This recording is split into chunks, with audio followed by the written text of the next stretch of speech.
So mother and a baby camel were lying around, and suddenly the baby camel asks, "Mother, may I ask you some questions?" The mother said, "Well, of course. Why, son? Is there something bothering you?" The baby said, "Why do camels have humps?" The mom said, "Well, son, we are desert animals, and we need the humps to store water, and we are known to survive without water for long periods of time." The baby said, "Okay, then why are our legs long and our feet rounded?" The mother said, "Well, son, obviously they are meant for walking in the desert. With these legs, I can move around the desert better than anybody does." Baby said, "Okay, then why are our eyelashes long?" "Sometimes it bothers my sight." Well, the mother with pride said, "Well, my son, those long, thick eyelashes are your protective cover. They help protect your eyes from the desert, sand, and the wind." Baby, after thinking, said, "I see. So the hump is to store water when we are in the desert. The legs are for walking through the desert, and those eyelashes protect my eyes from the desert when. Then what in God's name are we doing here in the zoo?" Friends, your skill, your knowledge, and your experience are all useful if you are thriving in the right place. Now, consider how many times you've introduced yourself by saying your name and your occupation, or have met someone where a question is asked such as, "Well, what do you do for a living?"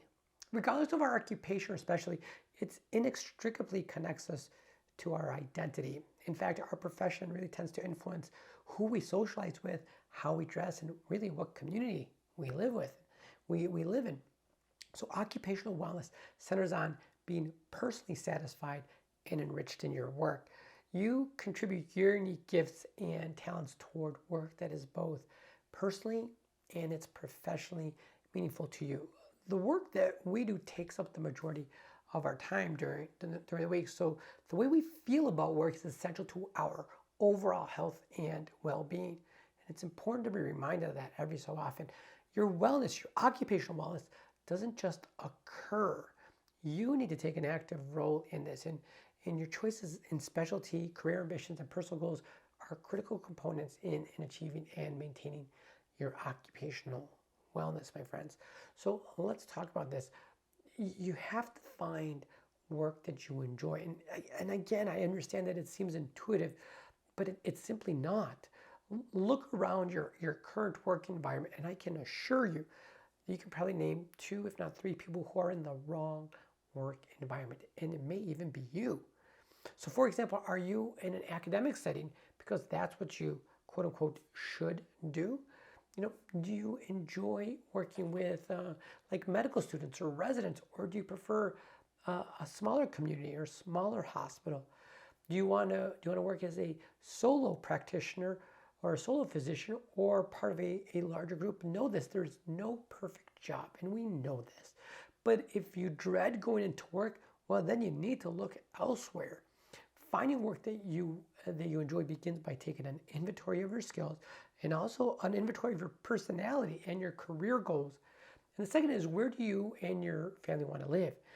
In our zest to find the quote unquote perfect career, spoiler, there's no such thing, but we are often neglecting or incorporating being intentional about where we want to live. And even worse is the converse.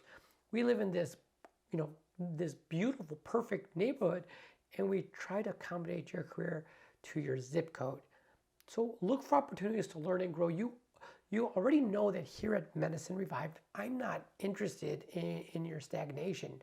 I am always looking for ways to help us learn and grow and to thrive in medicine. And in that spirit, when looking at occupational wellness specifically, take this challenge seriously. Grow your skills.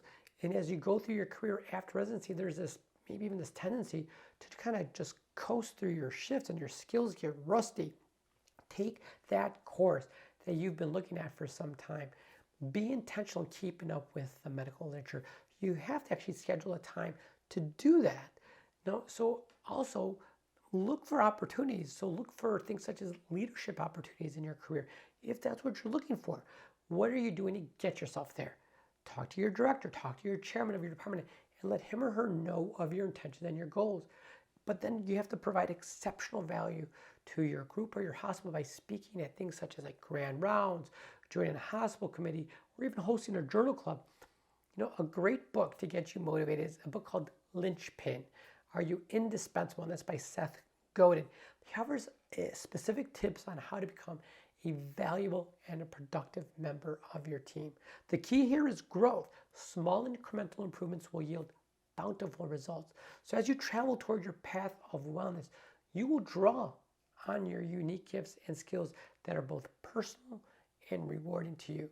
Now, there are many paths to practicing medicine, but staying in a job that is toxic, is unhealthy, and taxing on your mind and body is just simply unsustainable for the long term. And frankly, it's not necessary. Now, understandably, not all days are carefree because what we do is not easy. But understand that you have to take control of this aspect of your wellness, and I need you to take action right now. So use the tips that I just talked about today and work towards a better today so you can have a fantastic tomorrow. Now, won't occur overnight, but focus on progress over perfection. So until next time, my friends, I'll see you right back here tomorrow morning for another morning rounds before your morning rounds. Have a wonderful day. Bye-bye.